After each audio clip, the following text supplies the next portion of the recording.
ಪ್ರದೇಶಗಳಲ್ಲಿ, ಶೋಷಿತ ಸಮುದಾಯಗಳು ವಾಸ ಮಾಡ್ತಕ್ಕಂಥ ಪ್ರದೇಶಗಳಲ್ಲಿ ಮತ್ತು ಬೇರೆ ಬೇರೆ ಇವತ್ತೇನು ದುಡಿ ವರ್ಗದವರು ವಾಸ ಮಾಡ್ತಕ್ಕಂಥ ಪ್ರದೇಶಗಳಲ್ಲಿ, ಇನ್ನಿತರ ಪ್ರದೇಶಗಳಲ್ಲಿ ಎಲ್ಲ ಸಾರ್ವಜನಿಕರು ಇವತ್ತು ಬಡವರು ವಾಸ ಮಾಡ್ತಕ್ಕಂಥ ಪ್ರದೇಶಗಳಲ್ಲಿ ಇವತ್ತು ಅಂಗಡಿ ಮುಗ್ಗಟ್ಟುಗಳಲ್ಲಿ ಇವತ್ತು ಮದ್ಯಪಾನದ ಹಾವಳಿ ಹೆಚ್ಚಾಗಿ ನಡೀತಾ ಇದೆ. ಹಾಗಾಗಿ ಇವತ್ತು ನಮ್ಮ ಅಬಕಾರಿ ಇಲಾಖೆ ಇನ್ಸ್ಪೆಕ್ಟರ್ಗೆ ಸಾಕಷ್ಟು ಬಾರಿ ಮನವಿ ಕೊಟ್ಟಿದ್ದೀವಿ.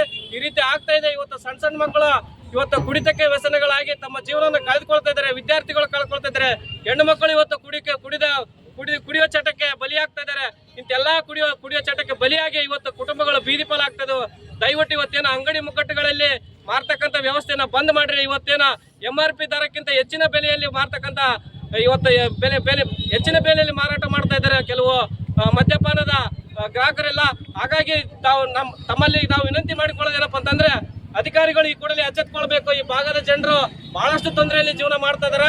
ತಾವು ಈ ಕೂಡಲೇ ಏನಾದ್ರೂ ಎಚ್ಚೆತ್ಕೊಂಡು ಇವೆಲ್ಲ ಕಾನೂನು ಬಾಹಿರ ಚಟುವಟಿಕೆಗಳನ್ನು ತಡೆ ಹಿಡಿದಿಲ್ಲಪ್ಪ ಅಂತಂದ್ರೆ ಮುಂದಿನ ದಿನಮಾನಗಳಲ್ಲಿ ಈ ಗಂಗಾವತಿ ಬಂದ್ ಕರೆ ಕೊಡುವಂತ ಒಂದು ಕೆಲಸ ಆಗ್ತಾ ಇದೆ ನಮ್ಮ ಸಂಘಟನೆಯಿಂದ ಅಂತ ಹೇಳಿ ಅಧಿಕಾರಿಗಳಿಗೆ ಎಚ್ಚರಿಕೆ ಕೊಡ್ತಾ ಇದ್ದೀವಿ. ಅದಾದ ನಂತರ ಇವತ್ತು ನಮ್ಮ ಮುಸ್ಲಿಂ ಬಾಂಧವರು, ಇವತ್ತು ನಮ್ಮ ಅಲ್ಪಸಂಖ್ಯಾತರು, ನಮ್ಮ ಎಲ್ಲ ಬಹುಜನ ಸಂಖ್ಯಾತರು ಇವತ್ತು ನಾವು ನಮ್ಮವರನ್ನ ಭಾವನೆ ಇಟ್ಕೊಂಡು ಈ ದೇಶದಲ್ಲಿ ಜೀವನ ಮಾಡ್ತಾ ಇದ್ದೀವಿ.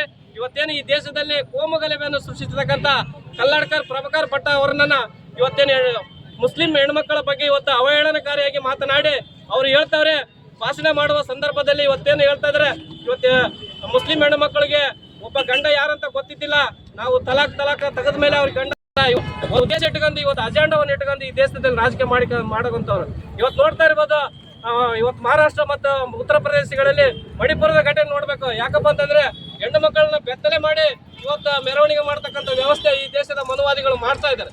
ಆ ನಂತರ ಅಲ್ಲಿ ಇರ್ತಕ್ಕಂಥ ಈ ದೇಶದ ನಮ್ಮ ಸನ್ಮಾನ್ಯ ಶ್ರೀ ನರೇಂದ್ರ ಮೋದಿ ಅವರು ಒಂದು ದಿನ ಕೂಡ ಅಲ್ಲಿ ಭೇಟಿ ಮಾಡಿ ಆ ಒಂದು ಕುಟುಂಬಗಳಿಗೆ ಕಾಡು ಜನ ಕುಟುಂಬಗಳಿಗೆ ಸಾಂತ್ವನ ಹೇಳುವಷ್ಟು ಮನಸ್ಥಿತಿ ಅವ್ರ ಹತ್ರ ಇಲ್ಲ.